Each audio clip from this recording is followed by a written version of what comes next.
Bonjour à tous, bienvenue dans ce nouveau webinaire organisé par lepetitjournal.com, le journal des Français à l'étranger, votre quotidien en ligne. Je suis Hervé Hérault, le président et le fondateur des éditions du petitjournal.com. Vous êtes très nombreux, vous êtes inscrits aujourd'hui sur ce webinaire sur la thématique mariage, succession, dont savez-vous vraiment comment faire à l'étranger. On a la chance pendant 1 heure d'avoir avec nous deux notaires, deux expertes évidemment sur ces questions-là. Maître Mathilde Morer et Maître Cécile Saint-Luc, bienvenue mesdames. C'est un plaisir de vous retrouver. On a déjà animé un webinaire sur la même thématique l'année dernière, mais on a encore de nombreux internautes qui ont plein de questions. Donc, on va partir à peu près pour 1 heure ensemble, les internautes. Donc, je vous rappelle que ce webinaire sera disponible en replay quelques instants après la fin du webinaire. Vous recevrez un mail avec le lien du replay. Donc, si vous ne pouvez pas assister à tout, pas de souci, vous ne raterez rien, vous pourrez le revoir, vous pourrez le partager à vos amis. Il y aura également un article dans le petitjournal.com dans les prochains jours, donc avec une vidéo YouTube, la vidéo du replay. Donc, n'hésitez pas évidemment à le faire connaître, à le partager. Surtout, le plus important, et je pense que vous êtes là pour ça, c'est de pouvoir poser vos questions. Donc, on a un petit onglet questions qui est en bas à droite avec une petite cartouche qui pose une nouvelle question. Donc, je vais vous mettre un petit bonjour à tous. Voilà, comme ça, vous allez voir. Et on va s'en servir de fil de chat. Alors, il y a aussi un onglet chat. Donc, si vous vous trompez, c'est pas très grave. Je vais regarder les deux, je vais surveiller. Déjà, dites-nous un petit peu où vous êtes. Est-ce que c'est le matin pour vous? Vous êtes levé tôt, vous êtes aux États-Unis avec un nouveau président qui est un ancien président aussi. Est-ce que vous êtes en Asie et c'est la fin de journée? Est-ce que vous êtes en Europe, en Afrique? Voilà, faites-nous un petit coucou. Jérémy est en Pologne. Bienvenue, Jérémy. Faites-nous signe, les internautes, qu'on vérifie déjà que tout marche bien. Allez, Maïté, elle est à Dubaï. Marie à Londres. Delphine à Dubaï aussi. Bienvenue tout le monde. Valérie à Madrid. Allez, c'est super. Vous êtes très nombreux.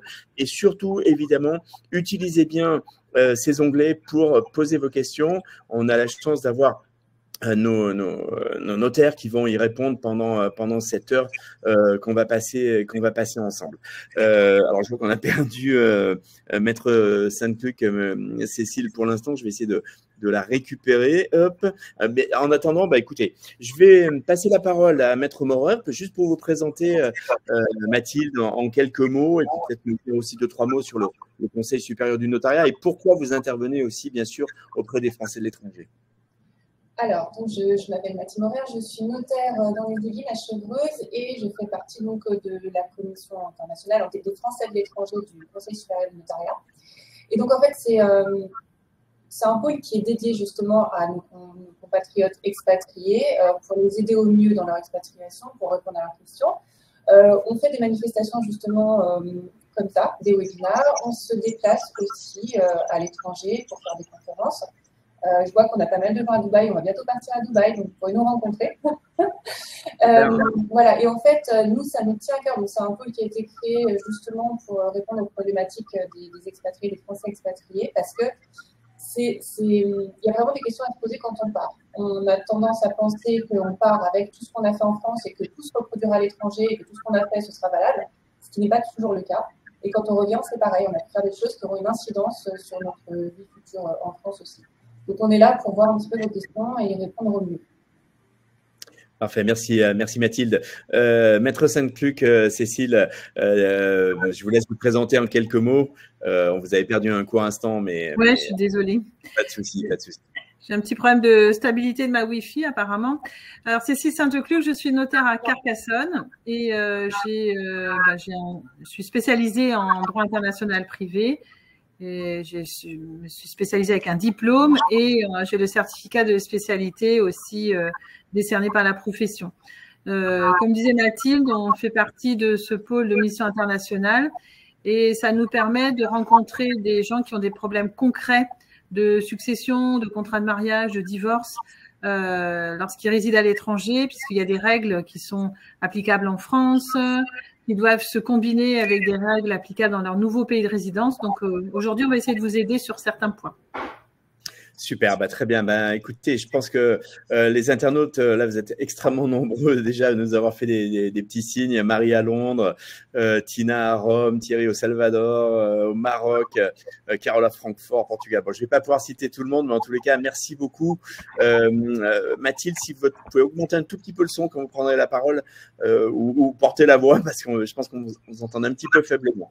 Mais voilà, c'est juste un petit détail que nous signale matrimonial, un de nos internautes. Voilà, Delphine arrive également de Madrid. J'aimerais commencer peut-être, Cécile, Maître Sainte-Luc, par... j'aimerais que nos internautes prennent vraiment conscience de cette dimension, de l'importance en fait de connaître, de faire appel à un notaire, d'avoir une décision notariale quand on part à l'étranger ou quand on est déjà à l'étranger, parce que finalement il y a beaucoup de paradigmes qui changent. Oui, effectivement, il y a différentes combinaisons de lois qui doivent être faites. Et lorsque vous vivez en France, vous avez peut-être déjà un patrimoine. Et lorsque vous vous expatriez, vous pouvez ajouter des éléments à ce patrimoine qui ne sont pas soumis à la même loi.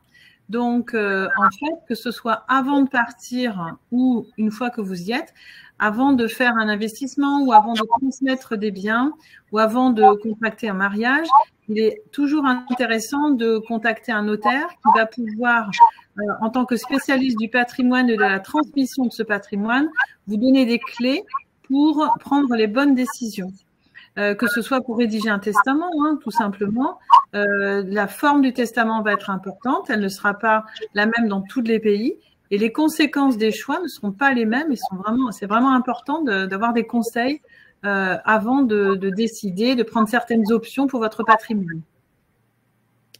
Très bien. J'ai l'impression qu'il y a un petit peu d'écho. Alors, je ne sais pas si ça vient de… Vous avez un micro ouvert, Cécile, peut-être ou… Non. Alors, on va essayer de voir si ça s'améliore. Mathilde, Maître Maurer, quels sont les dossiers vous l'avez dit, hein, vous partez en tournée à Dubaï, vous avez l'habitude de voyager et de travailler avec ces Français de l'étranger. Quelles sont les questions qui reviennent souvent? Quels sont les points que vous voyez très souvent revenir? On a beaucoup de questions de transmission du patrimoine, effectivement, de savoir comment les Français seront traités peut-être en revenant par rapport à ce qu'ils auront fait à l'étranger. Mais c'est vrai, ce qui revient le plus, c'est quand même la transmission, la succession, les donations, la fiscalité, bien sûr, fiscalité de transmission. Donc, nous, on est plus spécialisés sur la fiscalité de transmission, donation, succession. Et voilà, c'est à peu près les thèmes qui reviennent. Ce qu'on pourrait faire peut-être, Hervé, c'est avant de prendre les questions des internautes, peut-être rappeler des points clés sur les contrats de mariage, les régimes matrimoniaux et ensuite sur les successions. Oui, tout à fait. Allez-y, Cécile, vous avez tout à fait raison. Et les internautes, je vous rappelle de bien poser vos questions. On a la chance, ça passe très vite, une petite heure, donc n'attendez pas, posez bien vos questions sur l'onglet questions, sur l'onglet chat. Vous êtes nombreux, donc profitez-en, c'est le moment. Mais effectivement, Cécile, si vous voulez bien reposer ces bases. Les points de base, quoi, en fait. Hein. Alors, moi, je vais commencer par les régimes matrimoniaux, puisque même lorsque vous transmettez des biens, il y a deux strates. Il y a la strate régime matrimonial et la strate succession, transmission en cas de décès. Mais on s'est rendu compte au fur et à mesure de notre pratique que avoir le bon régime matrimonial adapté à vos projets, c'est toujours important. Donc, en matière de régime matrimonial, quand on est dans un contexte international, il y a 3 grandes périodes à connaître. Et selon la date de mariage, on appartiendra à, bien sûr, une de ces 3 périodes. Et ce sont différents textes qui seront applicables, donc avec des conséquences différentes. La première période, c'est pour toutes les personnes qui se sont mariées avant le 1er septembre 1992. On part du principe qu'il y a là une autonomie de la volonté, c'est-à-dire qu'on choisit le régime matrimonial et l'indice prépondérant quand on n'a pas fait de contrat de mariage qui déterminera quelle est la loi applicable au régime matrimonial, c'est la loi du premier domicile commun. Et on part du principe que ce rattachement, c'est-à-dire cette situation, ne change pas, sauf décision ultérieure, mais il n'y a pas de changement automatique. Deuxième période, ce sont les personnes qui se sont mariées entre le 1er septembre 1992 et le 29 janvier 2019.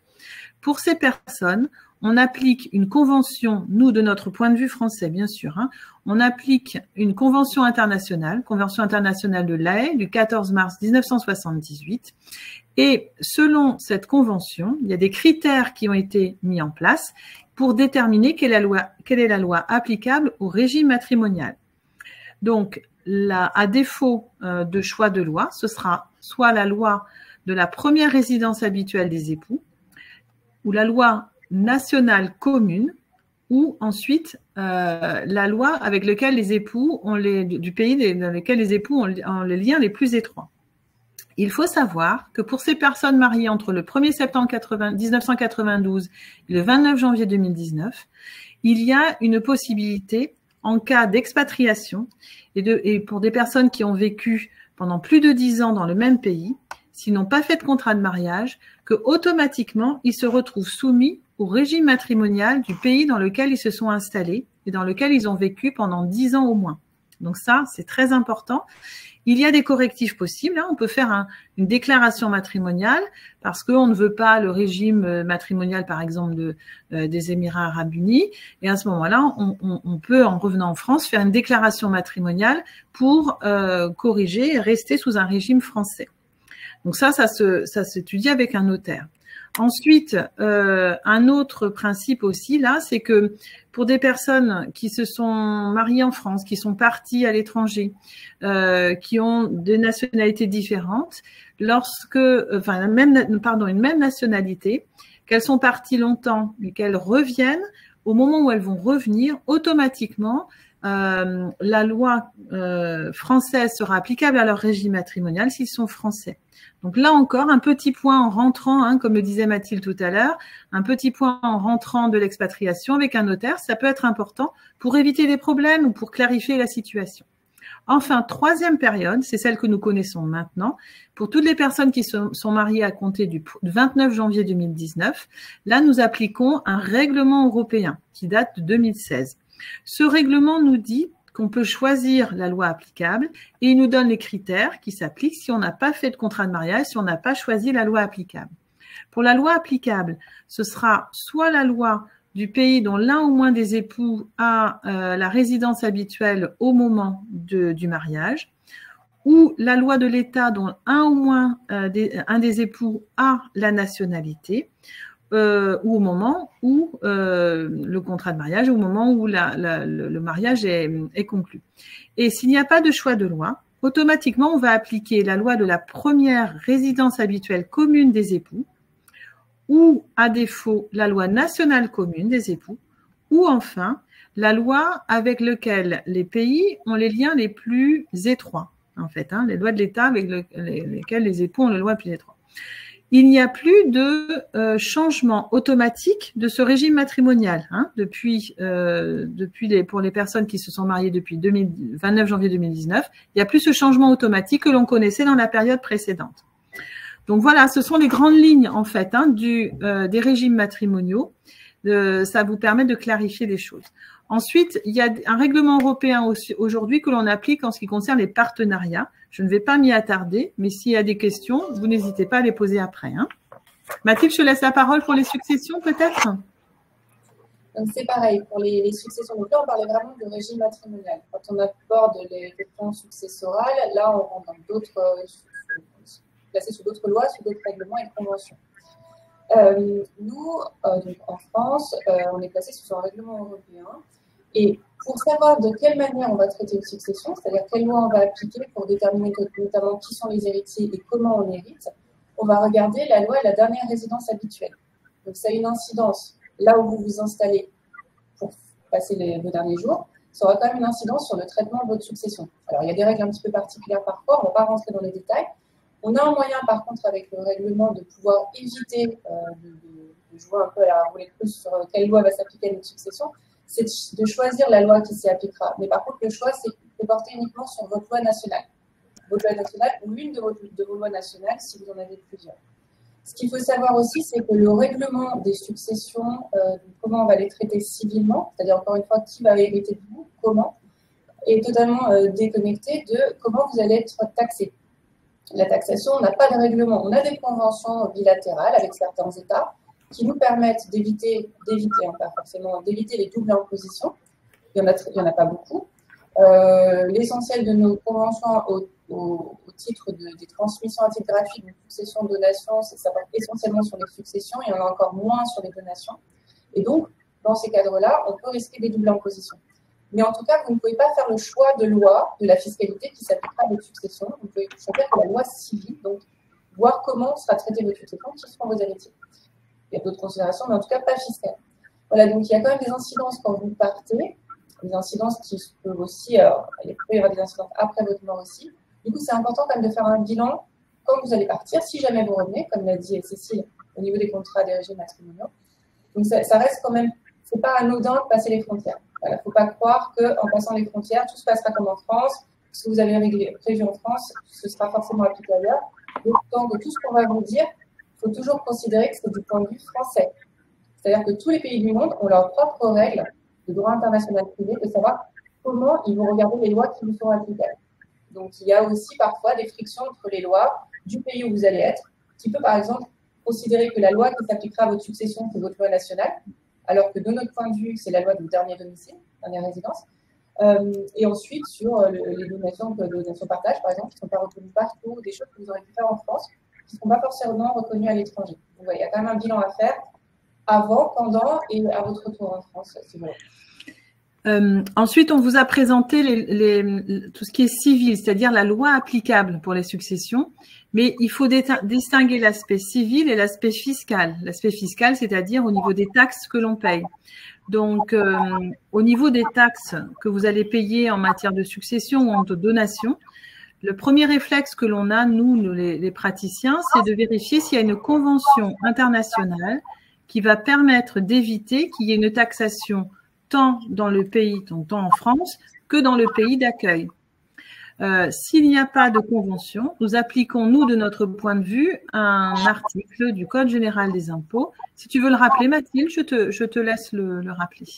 757 du Code général des impôts, qui renvoie à l'article 4 aussi. Donc, en fait, c'est très particulier.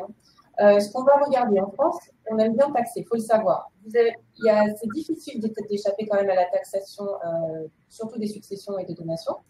Donc, ce que va regarder l'État français pour savoir s'il va vous taxer ou pas, c'est d'une part, ce qui compte le plus, c'est la résidence fiscale. Donc, il va regarder la résidence fiscale du défunt ou donateur, la résidence fiscale de l'héritier ou du donataire, ou bien la situation des biens qui sont donnés ou légués ou transmis à cause de mort. Pour savoir si vous êtes résident fiscal du point de vue français, on va se rapporter à l'article 4B du Code général des impôts.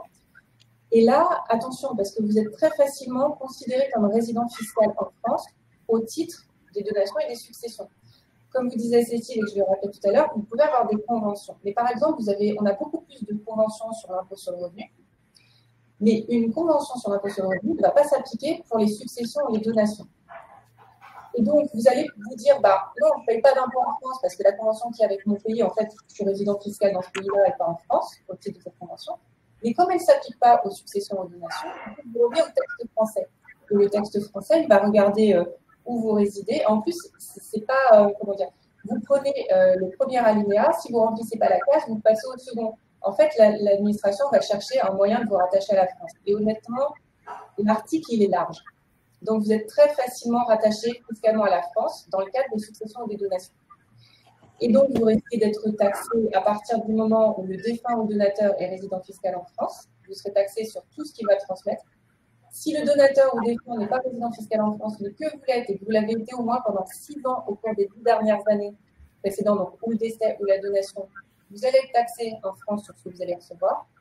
Et si ni le donateur ou défunt, ni le donataire ou héritier n'est résident fiscal en France, si le bien qui vous est transmis est situé en France, vous serez taxé sur ça. Donc, vous êtes taxé assez largement. Et encore une fois, on n'a pas énormément de conventions fiscales sur les successions et les donations, encore moins sur les donations. On en a à peu près 11 en donation et une trentaine sur les successions. Donc, vous êtes facilement taxé sur l'intégralité du patrimoine transmis. Parfait. Merci à toutes les deux pour toutes ces précisions. On va commencer à prendre les questions des internautes, si vous le voulez bien. J'ai une question de Bertrand qui demande quelle est la procédure pour rédiger et signer un contrat de mariage, donc quand on vit à l'étranger, bien sûr. Est-ce que c'est par un notaire en France ou au consulat à l'étranger? Cécile? Alors, les consulats n'ont plus de compétences notariales. Donc en fait, il faut se rapprocher d'un notaire français qui sera spécialisé en droit international et voir avec lui. Donc il y a d'abord un premier rendez-vous qui va se faire et voir avec lui comment ça va s'organiser. Si les personnes peuvent revenir en France, bon, c'est très bien. Au moins ils viendront signer chez le notaire. Si ça n'est pas possible, il faudra mettre en place une procuration. Donc voilà. Donc ça, c'est à organiser avec le notaire, mais c'est tout à fait faisable, hein. Parfait. Pour compléter une question de Jérémy qui demande quels sont les documents essentiels à remplir en France ou sur place. Alors, il y a avant et après le mariage à l'étranger. Je pense que je vous laisse répondre. Est-ce qu'il y a des documents à fournir en particulier? Alors après, il y a tout. Tu veux te répondre? Vas-y, Mathilde. Hein, si tu veux. Juste que la seule chose, c'est qu'effectivement, il faut penser à la transcription. Vous pouvez vous marier tout à fait à l'étranger. Derrière, il faudra bien penser à faire transférer votre régime. Donc là, vous vous rapprochez en fait du consulat, de l'ambassade du pays où vous êtes marié pour qu'il fasse les transcriptions. Et ça, c'est important parce que sinon, ce n'est pas opposable au tiers en fait. Si vous vous mariez à l'étranger, le consulat, le service d'état civil du consulat va vous indiquer les documents dont ils ont besoin. Alors attention, hein, ils ne vont pas recevoir de contrat de mariage. Hein. Ils vont vous faire tout le dossier administratif et le consul va célébrer le mariage, mais le volet contrat de mariage, ce n'est pas le consulat qui va vous aider à le mettre en place. Donc là, il faudra contacter soit un notaire français, soit un notaire local si c'est un pays, vous êtes dans un pays dans lequel il y a des notaires. Très bien. Il y a une autre question de Francesca qui demande, qui évoque quelqu'un qui a fait son testament en Italie, un citoyen français qui a fait son testament en Italie et qui demande est-ce que c'est possible de choisir le droit français? Alors, je pense en vivant en Italie. S'il est de nationalité, en fait, l'Italie est soumise au même règlement que nous.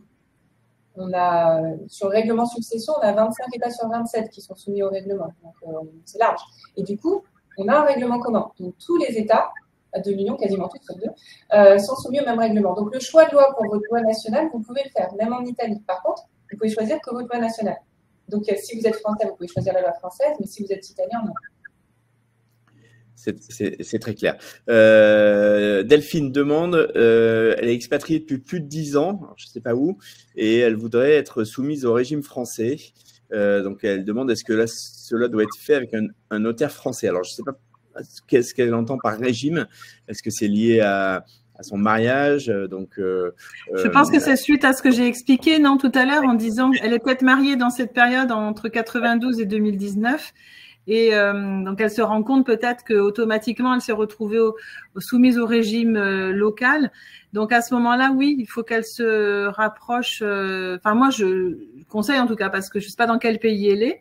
Peut-être que le pays… Pardon ? Elle est à Madrid, en Espagne. Ah oui, d'accord.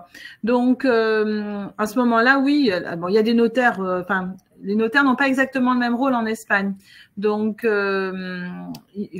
je lui conseillerais de se rapprocher d'un notaire français et de façon à étudier ce qu'elle veut faire, choisir la loi, voir s'il y a un changement de régime matrimonial à faire, mais c'est tout à fait faisable.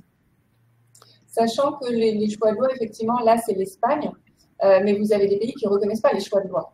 Donc, ça va fonctionner sur les pays qui le reconnaîtront, notamment les pays européens soumis au règlement. Donc là, on est moins nombreux, on est 18, c'est pas comme le règlement succession.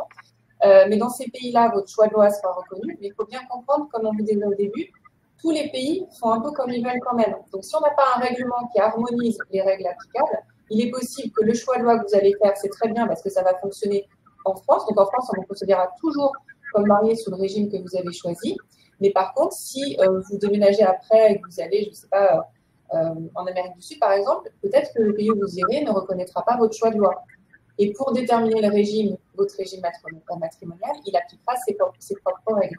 Mais ça reste quand même intéressant parce que vous avez quand même des pays qui reconnaissent les choix de loi. Et surtout, si vous restez en Europe, c'est intéressant. Et surtout, si vous voulez revenir en France. Allez, on continue avec les questions des internautes. Valérie demande, on reste en Espagne, elle dit un testament passé devant notaire en Espagne, est-il valable seulement pour les biens situés en Espagne ou est-il valable dans tous les pays où il y a des biens? Alors en fait, alors tous les pays où il y a des biens, attention, nous en Europe, hein, on dit qu'il a une application universelle.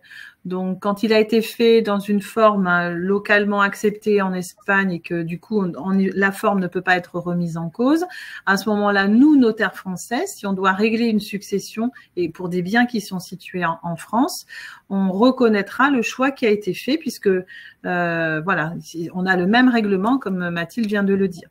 Donc, pour l'application, il n'y a pas de souci. Par contre, pour les d'autres pays qui seraient situés en dehors de l'Union européenne, il faut vérifier parce que il y a des systèmes. Donc, elle peut avoir choisi peut-être sa loi nationale, donc la loi française, selon ce mécanisme de testament. Donc, on appelle ça une professio juris. Mais cette professio juris, c'est-à-dire ce choix de loi, ne sera peut-être pas reconnu dans un pays qui n'est pas dans le règlement européen. Donc, il faut bien se renseigner, bien vérifier avant quand même, hein. Et le choix de loi, il est unitaire, c'est-à-dire qu'on ne choisit pas la loi française pour tel bien et la loi espagnole pour d'autres biens. Vous avez choisi la loi, elle va s'appliquer à tout votre patrimoine. Là où on peut avoir friction, on n'en aura pas avec l'Espagne, parce que l'Espagne applique le même règlement.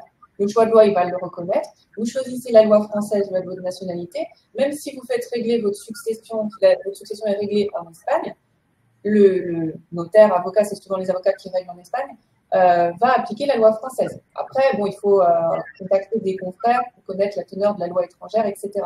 Par contre, vous avez des pays où quand vous allez vouloir faire appliquer ce que vous avez réglé, par exemple en Espagne, vous avez un bien, je ne sais pas très bien, au Pérou. Vous avez un bien au Pérou. Et que du coup, vous avez fait tout le règlement de votre succession en Espagne et vous dites, bon, maintenant, la maison qui est au Pérou, il faut qu'on avertisse l'administration péruvienne que le bien a été transmis à telle ou telle personne. Il est possible que là-bas, il y ait des frictions et qu'ils disent, ben oui, mais nous, en fait, on va régler la succession sur ce bien qui est chez nous à l'autre manière. Ça peut arriver. Par contre, en France-Espagne, il n'y aura pas de problème. Et ensuite, quand on a affaire à un immeuble, quand on a dans la succession un immeuble qui est situé en dehors d'un pays membre de l'Union européenne, il se peut que ce pays, lui, dise ben non, moi je renvoie à telle loi. Moi je considère que pour un immeuble dans mon pays, c'est telle loi. Donc voilà, parfois vous avez des petites combinaisons. Donc j'espère que le notaire, l'avocat espagnol avec qui vous avez fait le testament, s'est bien renseigné selon les pays de situation des immeubles. Effectivement. Allez, on continue. Une question de Marie qui est résidente au Royaume-Uni et qui demande si mes parents résidents français veulent me faire une donation. Elle qui est au Royaume-Uni, pardon. Elle demande qui sera taxé et où. Alors, le bien est en France, je suppose. Oui. Hein.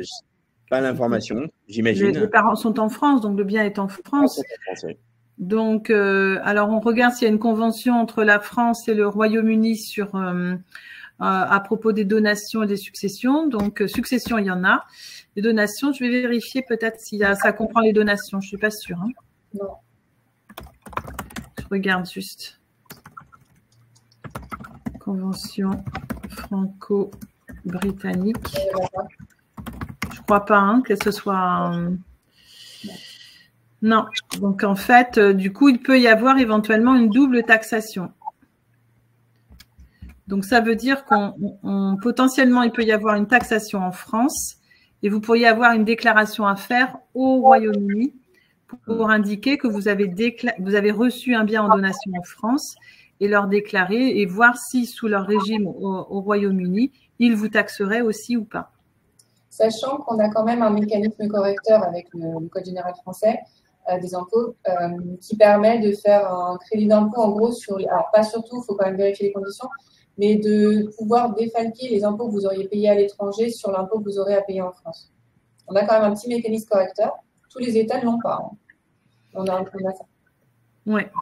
Donc là, c'est pareil. Il faut que quand vos parents vont vouloir vous faire la donation, il faut quand même qu'ils précisent que vous êtes résidente au Royaume-Uni et qu'ils voient quelles vont être les conséquences pour vous. Ça, c'est important. Il ne faut pas faire juste un acte franco-français parce que l'immeuble est situé en France. À partir du moment où on a un donataire qui est résident à l'étranger, il faut vraiment se poser la question, est-ce qu'il va y avoir une double taxation possible ou pas? Alors, sachant qu'il y a aussi un petit point à savoir, c'est que je vous disais tout à l'heure comment on détermine si vous êtes taxable ou pas. Donc, il y a des conditions. Il faut être résident fiscal, soit le donateur, soit le bénéficiaire, ou avoir le bien en France. Ce qu'il faut bien voir, c'est que si jamais, imaginons, vous êtes le donateur, vous êtes vraiment résident, donc pas juste le réside à l'étranger, vous êtes vraiment du point de vue français résident fiscal à l'étranger, vous êtes aussi le donateur, celui qui reçoit, et vous êtes résident fiscal à l'étranger, et vos parents, par exemple, vous donnent une somme d'argent d'un compte qui vient de l'étranger sur un compte à l'étranger. Pour l'instant, il n'y a rien qui vous rattache à la France. Mais on vous conseille quand même fortement de quand même déclarer le don que vous avez reçu, surtout si vous avez l'intention de revenir en France, dans votre vie. Parce que du coup, ça permet à l'administration d'enregistrer au moment où vous avez fait la donation, donc ils prennent acte que vous l'avez faite à telle date, rien ne vous rattache à la France. Donc la France ne taxez pas. Parce que si vous ne le faites pas, pour vrai, par exemple, votre succession en France et la succession du donateur, on va dire, ah oui, mais il y a une donation qui a été faite, parce qu'il faut qu'on les rappelle dans les successions, et on va dire, une donation a été faite, mais elle n'aura pas été déclarée en France. Ou alors, il faut vraiment que ce soit un acte déclaratif enregistré à l'étranger, mais c'est rarement ce qu'on fait en France, donc on peut rarement calquer dessus. Et donc, on va dire, bah, c'est maintenant qu'on va la déclarer. Et au moment où on la déclare, si le défunt, par exemple, était résident en France, vous allez être taxé sur cette donation, parce que c'est maintenant qu'elle va être déclarée. Donc, même si vous n'avez aucun lien quand vous faites les donations, il est toujours préférable de les déclarer. Bien noté, merci beaucoup pour ce conseil, Maître Maurer. On arrive à peu près à la moitié de ce webinaire. Continuez à bien poser vos questions, les internautes. J'ai une question d'Alain qui demande, donc Alain, il est français, il est résident fiscal en Allemagne. Il a un fils français qui est étudiant aux US et il voudrait lui donner 400 000 € dans le cadre d'une donation, puisque l'Allemagne autorise un montant de 400 000 € tous les 10 ans. Et il se demande s'il va payer des taxes et s'il doit déclarer à l'administration française. Alors, je pense que ça rejoint un petit peu le point que vous veniez d'évoquer, c'est-à-dire le déclarer, oui, mais est-ce qu'il va payer des taxes? Non, alors, s'il est bien considéré comme résident fiscal uniquement en Allemagne, donc au regard du 4B du CGI, l'article 4B du CGI, si son fils est bien résident fiscal, du coup, soit en Allemagne parce qu'il vit avec lui, soit aux États-Unis, et que c'est une somme qui vient d'Allemagne et qui est versée à son fils, soit sur un compte en Allemagne, soit sur un compte aux États-Unis, il n'y a pas de rattachement à la France aujourd'hui, au moment où ils vont le faire. Donc là, on ne va pas avoir de taxation. Mais pour que l'administration, elle acte qu'il n'y a pas de taxation, il faut la déclarer. Bon, après, si personne n'a l'intention de rentrer jamais en France et qu'il n'y a plus de lien et que, voilà, bon, bah, il n'y aura jamais l'administration, elle n'aura jamais à en connaître, et voilà. Mais, bon, en général, on revient un petit peu. Après, on a une convention fiscale sur les donations, on a une convention fiscale avec l'Allemagne. Hein, on en a une. Pour éviter les doubles impositions. Et là, on n'a pas d'imposition. Mais il y a un calcul un peu particulier qui se fait pour savoir s'il y a des taxes à payer ou pas. Sur la convention avec l'Allemagne, surtout par rapport aux successions, c'est qu'elle est très particulière et notamment, elle n'écarte pas, quand vous avez un héritier qui était résident fiscal au moment du décès, qu'il a été pendant 6 ans dans les 10 dernières années, on est quand même taxé. On n'écarte pas tout avec l'Allemagne. Mais il faut un rattachement. Et là, de ce que je comprends de la configuration, on a 0 rattachement. Donc, mais à moins que le fils, oui, a priori, il est résident fiscal aux États-Unis. Aux États-Unis. Donc, là, il ne me semble pas qu'on ait de rattachement. Mais encore une fois, il faut vraiment être sûr, par exemple, que monsieur, le donateur, soit vraiment plus résident fiscal en France. Oui, et le fils, il ne faut pas qu'il ait été résident quand même pendant les 6 dernières années, enfin 6 ans au cours des 10 dernières années quand même. Il faut faire attention. Au moment de la donation, en fait, du coup, on regarde qu'il soit résident en France au moment de la donation et qu'il est pendant 6 ans au moins dans les 10 dernières années. Mais si au moment de la donation, vraiment, on n'a pas de lien fiscal,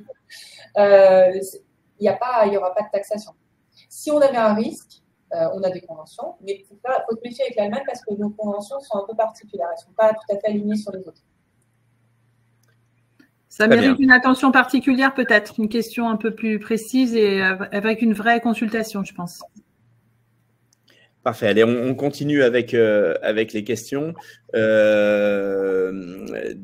est résidente en Allemagne depuis 30 ans et j'imagine qu'elle a reçu, elle a reçu, je pense, des donations ou elle a fait des donations. Je sais pas, en France, elle dit il y a 40 ans et elle demande si au décès du parent survivant, il y a lieu de déclarer en Allemagne.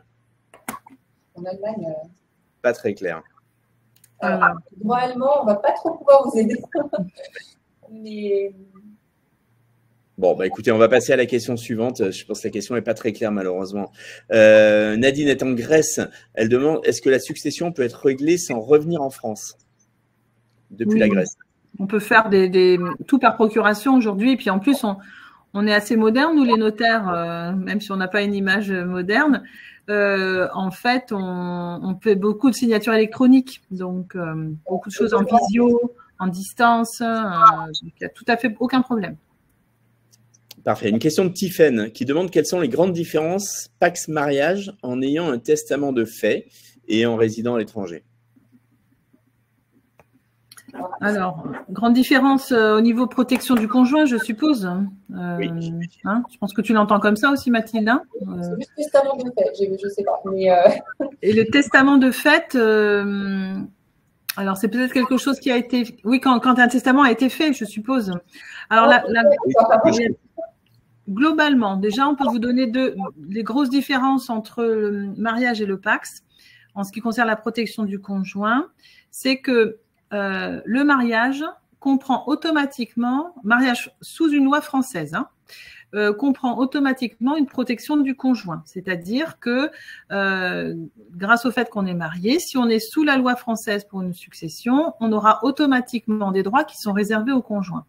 Mais attention, si la loi applicable à la succession selon la résidence habituelle est une autre loi, il se peut que le conjoint soit bien moins protégé que si c'était la loi française. Donc, Pacs mariage, protection du conjoint, ok, ça a un lien avec le Pacs ou le mariage, mais ça a aussi un lien avec la loi qui sera applicable à la succession. Ensuite, la différence importante entre Pacs et mariage, en dehors de cette automaticité, selon la loi française de la protection du conjoint, et des droits qui sont accordés au conjoint, même en l'absence de contrat de mariage, c'est que lorsque, selon les dispositions qui ont été prises, ou pas, donc selon la loi applicable, la personne a de l'usufruit, c'est-à-dire le droit de profiter des biens, d'y habiter, ou s'ils sont loués, de percevoir les loyers. L'usufruit, quand on est marié, va s'appliquer sur la totalité du patrimoine, alors que pour le Pacs, il ne va s'appliquer que sur la partie qui est disponible, c'est-à-dire la partie qui n'est pas réservée, par exemple, aux enfants. Donc ça, c'est une grande, quelque chose d'assez important parce qu'on a longtemps présenté le Pacs avec un testament comme l'équivalent du mariage, mais il y a cette différence-là, la protection du conjoint sera quand même plus importante sous une loi française quand on est marié.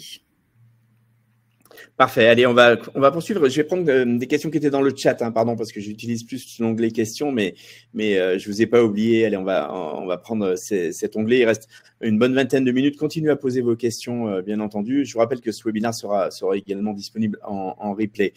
Pierre-Yves demande si la présence de biens immobiliers en France est de nature à attirer une succession internationale vers le droit français et surtout la fiscalité française. C'est-à-dire que si on est à l'étranger, que les enfants sont à l'étranger, mais qu'on a des biens en France, est-ce que, évidemment, on va passer sous les fourches codines de l'impôt français? En termes de fiscalité, c'est ce qu'on disait tout à l'heure. En fait, déjà, on va regarder s'il y a une convention fiscale ou pas pour éviter les doubles impositions. Mais en France, de manière générale, on taxe très facilement. Et si personne n'est en France, ni héritier, ni défunt, résident, parce que ce qu'on va regarder, c'est la résidence fiscale. Bon, après, il y a des règles, comme tu disais tout à l'heure, Cécile, il peut y avoir du renvoi, mais en règle générale, c'est la dernière résidence. Ce qu'il faut voir, c'est que si vous avez des biens qui sont situés en France, on va les taxer. Sauf convention fiscale. Mais il n'y en a pas beaucoup des conventions fiscales quand même. Très bien. On a une question de Frédéric qui réside en Espagne et qui demande, donc du coup, nous, dans le cadre d'une succession, nous sommes taxés sur les biens immobiliers situés en France, mais quid du reste du patrimoine non immobilier? Là, il faudra lire la convention fiscale. D'accord. Et on a une convention fiscale succession avec l'Espagne.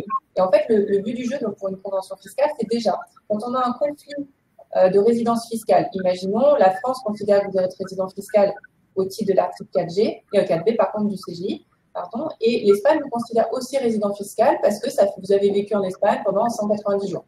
Ça, c'est un peu leur règle à nous. Et tous les deux pays vous considèrent comme résidents fiscaux.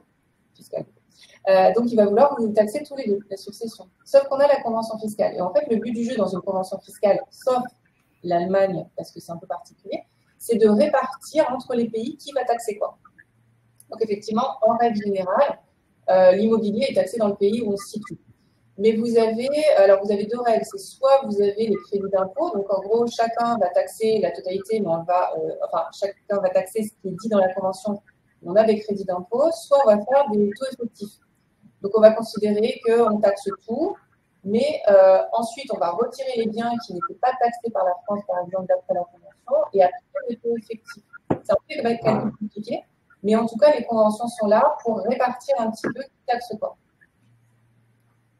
Très bien, c'est très clair. Véronique demande, dit dans le cadre de double nationalité, exemple France-UK, donc français-anglais, elle habite à Londres. Si elle hérite de ses parents qui sont en France pour sa propre succession, comment ça se passe? En fait, c'est pas lié à la nationalité, non, c'est vraiment lié à la résidence fiscale. Qu'on soit double national, oui. Ça change. Et quand on parle de nationalité, on parle de nationalité. Si le défunt choisit sa loi nationale à lui, on ne parle pas de la nationalité des bénéficiaires ou des héritiers. Et la nationalité n'a pas d'incidence au niveau fiscal. C'est vraiment ça exactement. C'est le domicile fiscal. Donc, nationalité française ou pas, c'est pas ça le plus important. Le critère, ce sera là où vous êtes domicilié. Parfait. On a Sophie qui est partie à Singapour depuis 12 ans, qui est mariée dans le cadre d'un contrat de mariage en séparation de biens rédigé en France. Elle a des biens en France, ils ont des biens en France. Et en cas de décès, elle demande comment ça se passe. Elle a donc son conjoint et 2 enfants majeurs. Donc, du coup, que lui recommandez-vous? Alors, en fait, c'est ce qu'on disait au début, c'est-à-dire qu'il faut bien distinguer le régime matrimonial. En fait, selon le régime matrimonial que vous allez avoir, ça va nous dire à qui reviennent les biens. Donc, elle est en séparation de biens. Oui, donc c'est bien. Au moins, ça, c'est clair. Voilà. Donc, d'après son régime matrimonial, on sait que c'est un peu plus clair. Après, voilà. Mais donc, séparation de biens, on va savoir au moment du décès, on va bien répartir les biens qui appartiennent à chacun. Mais en fait, avec le régime matrimonial, on va savoir ce qui appartient au défunt. Mais une fois qu'on connaît le patrimoine du défunt, c'est sur ce patrimoine qu'il va falloir déterminer qu'est-ce qui revient à qui. Et c'est pour savoir ça qu'on va appliquer la loi de succession, la loi successorale, donc qui n'a pas de lien avec la loi qu'on a choisie pour son régime matrimonial. Et donc là, ce qu'on va regarder, c'est la dernière résidence habituelle. Donc même si par exemple sa succession s'ouvre en France, le notaire français, il va regarder quelle était la résidence habituelle du défunt au moment de son décès. Donc là, c'était Philippines, c'est dans Singapour. On va regarder dans la loi, on va regarder la loi internationale singapourienne pour voir vers quelle loi ça renvoie, parce qu'on accepte les renvois, en fait, d'après le règlement. Imaginons, c'est la loi, ils disent aussi à Singapour, c'est la loi de la dernière résidence. En France, si c'est nous qui réglons la succession, on va appliquer la loi de Singapour. Donc, en fait, le régime matrimonial n'aura pas d'incidence sur comment on va régler votre succession. Ça n'a d'incidence qu'en cas de séparation ou en cas de décès, c'est-à-dire quand on va liquider le régime et chercher à savoir qui appartient à chacun des époux. Ce que peut-être faire la dame, c'est que peut-être faire un testament à l'occasion d'un séjour en France avec un notaire français pour choisir la loi nationale pour qu'il y ait que la loi française soit applicable à la succession, quel que soit voilà, pour les biens en France au moins. Ça clarifierait les choses, surtout s'ils sont amenés à bouger. Mais du coup, il faut bien comprendre que ça, c'est à faire, effectivement, comme ça, on est sûr que c'est la loi française du point de vue français ou des États de l'Union qui sont soumis au règlement ou de n'importe quel État qui reconnaît les choix de loi successorale. Par contre, peut-être qu'à Singapour, ce choix de loi ne sera pas reconnu. Donc, la succession des biens qui seront en France, on appliquera la loi française, on l'appliquera pour tout le patrimoine. C'est comme ça qu'on va régler en France la succession. Mais quand on va vouloir faire appliquer ce qu'on aura réglé en France, peut-être qu'à Singapour, ils vont nous dire, ce que je vous disais tout à l'heure pour l'Amérique du Sud, ils vont peut-être nous dire, oui, mais chez nous, c'est pas comme ça que ça marche. Nous, on aurait appliqué la loi de dernière résidence vraiment. C'était la loi singapourienne. Donc, pour le bien qu'ils possèdent à Singapour, on n'appliquera pas ce que vous aurez décidé en France. Très bien. On a une question de Florian. Alors, Florian, il est marié à une Vietnamienne. Il s'est marié à l'étranger en 2015. Il s'est marié sous le régime de la communauté de biens. Ça a été transcrit dans le registre français. Et il demande s'il est facile, je vais rajouter possible, de changer de régime matrimonial. Il voudrait dépendre du régime de la participation aux acquêts. Donc, quand on a été marié sous ce régime, est-ce qu'on peut changer? Comment ça se passe? Oui, alors il va falloir qu'il étudie la chose avec un notaire. Alors, a priori, il s'est marié sous le régime en France, je suppose, sous un régime français. Alors, il s'est marié au consulat, donc sous un régime français. Régime français. Donc, il était sous la loi française. Et il s'est marié en 2015, donc attention, en 2025,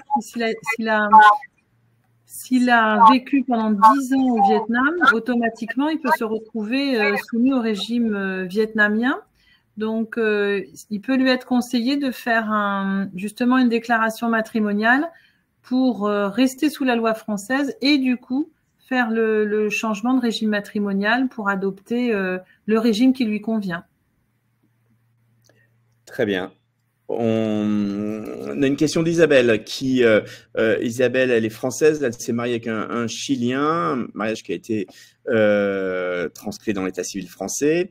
Les deux conjoints sont vivants, mais ils souhaitent divorcer et elle demande si le divorce en consentement mutuel peut-il être fait en France exclusivement ou faut-il divorcer aussi en droit chilien? Alors, tu veux y aller ou pas? Comme tu veux. Le problème du divorce par consentement, en tout cas, c'est le divorce sans juge ou c'est par consentement mutuel? Ça dépend. On va être obligé de distinguer les deux, quoi. Divorce judiciaire et divorce non judiciaire. Oui, parce que du coup… alors après, ouais, bon, vas-y. Non, mais vas-y. En fait… il y a des règles pour choisir. Souvent, il y a des critères aussi pour choisir où on va divorcer, quelle va être l'autorité qui va être compétente pour divorcer. Donc, elle est française et elle réside au Chili, c'est ça? Oui, je pense. En tant que Française, tu m'arrêtes si je dis des bêtises, elle a le droit de choisir un juge français pour régler le divorce. Donc ça, c'est le divorce judiciaire. Ensuite, il faudra faire reconnaître le jugement qui serait éventuellement rendu en France. Au Chili, s'il y a besoin pour l'application, je ne sais pas, pour des enfants ou pour des biens immobiliers là-bas. Donc à ce moment-là, elle aura une procédure à faire, ce qu'on appelle une exéquatur. Ça permet de reconnaître le divorce qui serait éventuellement prononcé en France pour qu'il soit applicable au Chili. Ensuite, en France, on connaît un autre type de divorce qui est celui par consentement mutuel et on dit divorce sans juge, c'est-à-dire non judiciaire. Là, ce sont deux avocats qui préparent une convention et chez nous, notaires, nous avons le droit de déposer ce jugement de divorce au rang de nos minutes, c'est comme ça que ça s'appelle, de façon à ce que le divorce devienne officiel. Après, on a eu longtemps un problème de reconnaissance de ce type de divorce. Aujourd'hui, il est automatiquement reconnu en France et au sein de l'Union européenne grâce à un règlement qui l'a reconnu, qui nous permet de le faire circuler en Europe. Par contre, comme là, on est en dehors de l'Union européenne, à mon avis, elle n'aura pas d'autre choix que de repasser, même s'il y a un divorce pour les conditions générales qui se fait sans juge, il y aura peut-être pour certaines applications qui devraient avoir lieu au Chili, besoin d'un divorce prononcé aussi par un juge en France pour qu'il soit reconnu ensuite au Chili. Parce que sinon, le divorce sans juge de notre formule ne sera pas forcément automatiquement reconnu et appliqué au Chili. D'accord.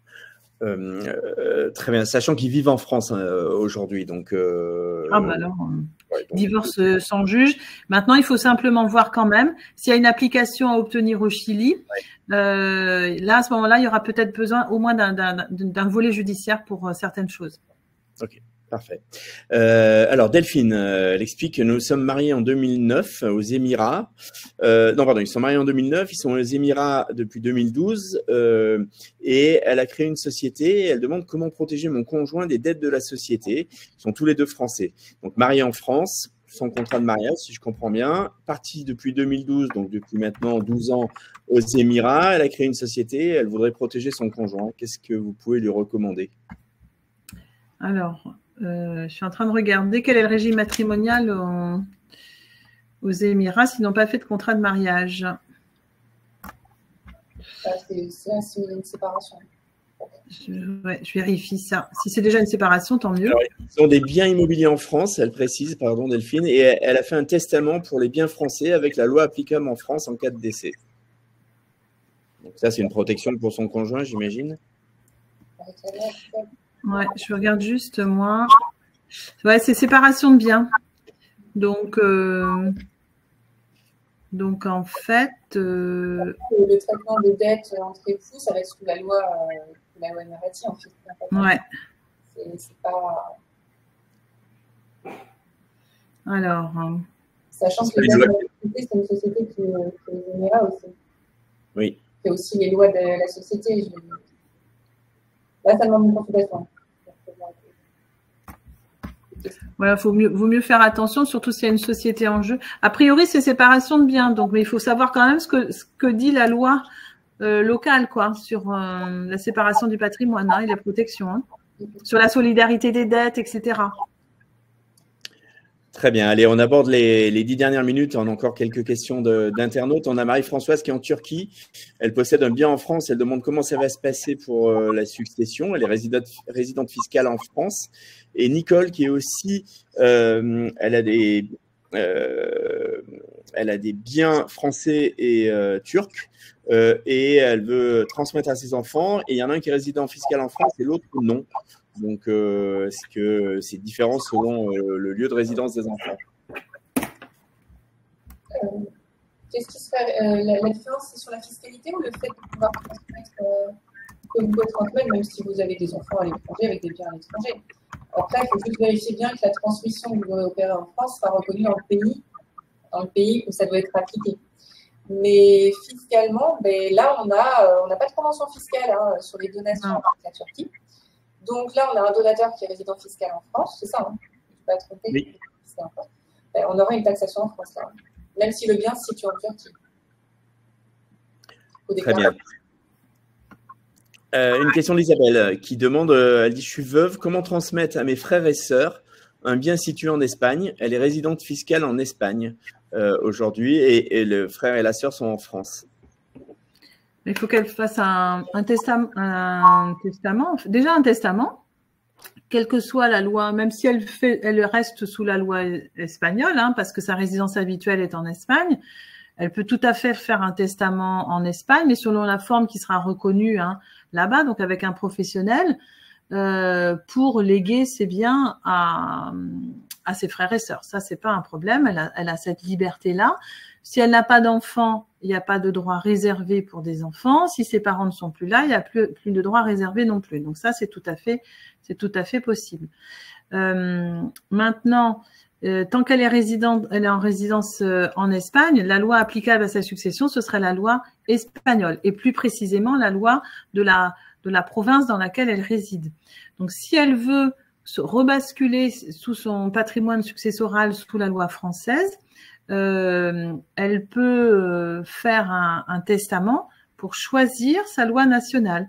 Comme ça, le notaire qui serait en France et qui aurait à régler la succession pour les biens en France pourrait le faire sans problème, en fait. Très bien. Une question d'Adrien alors il est français, il est marié à une chinoise avec un contrat de mariage français, il réside en Chine avec sa femme. Ils ont un enfant mineur. Oui, sa femme est chinoise, c'est bien ça. Et il demande, confirmez-vous que la désignation via son testament d'un tuteur en cas de décès des deux parents ne pourra pas être contestée, notamment par la belle famille chinoise? Alors, je ne sais pas si c'est des cas que vous avez très, très fréquemment, mais… Là, le problème, attention, parce que… Vas-y, tu avais commencé, mais ça s'est coupé. Il faut mettre le micro. Ils résident en Chine. Oui. Et ils n'ont pas l'intention de revenir. Non. Ça, je sais. Là, on peut dire ce qu'on peut faire en Chine sur la protection du mineur, en tout cas la désignation des tuteurs. Il faut que ce soit reconnu en Chine, en fait, ce que vous voulez faire. En France, on pourrait faire certaines choses, mais comment ça va être réceptionné en Chine il faudrait qu'il aille voir un notaire chinois. Il y a des notaires en Chine, donc ce serait mieux qu'il le fasse vérifier. Un notaire en France qui contacte un confrère pour avoir une consultation. Là, en fait, c'était ça aussi. Ce qu'il faut bien comprendre, c'est que notamment les notaires en France qui pratiquent le droit international privé, ce qu'on sait faire, c'est trouver les lois applicables, savoir exactement comment ça va être réglé.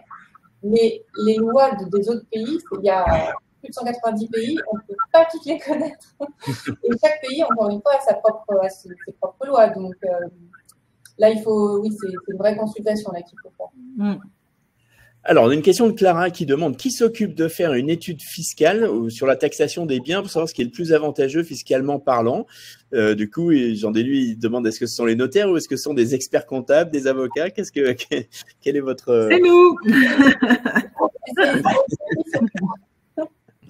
Oui, c'est nous, ça. C'est vraiment notre cœur de métier, en fait. Oui. Parce qu'on va envisager l'aspect, bien sûr, civil pour voir quelle est la loi la mieux adaptée et l'aspect fiscal pour vous aider même à anticiper les successions. Donc, ça, c'est notre cœur de métier, ouais. Voilà, Clara, vous avez votre réponse. Isabelle demande, elle vit depuis 8 ans au Portugal, elle va faire une donation à son enfant. Alors, je vois bien les questions, je peux lui transmettre. Alors, elle demande combien de temps il faudrait... Non, je ne comprends pas. Enfin, je suis désolé, je vais passer à une autre question. Je ne comprends pas la question. Parce que ce que je comprends, c'est qu'elle demande, elle dit qu'il ne faudrait pas que ça pose un éventuel souci avec l'administration fiscale. Elle veut lui transmettre des choses qui sont hors de France. Et est-ce qu'il y a un délai quelconque ou pas du tout? Ils sont tous les deux au Portugal? Oui, j'en déduis ça, oui.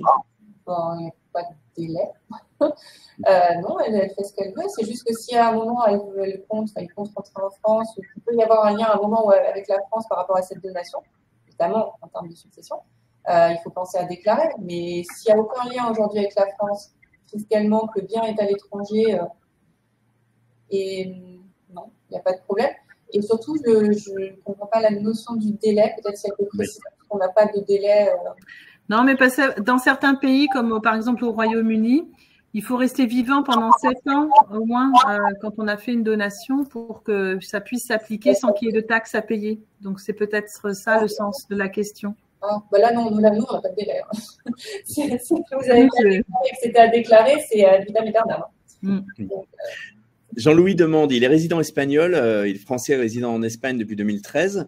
Il a reçu une donation de sa mère qui était résidence fiscale en France et il ne l'a pas déclaré en Espagne. Il dit, dois-je le faire rétroactivement?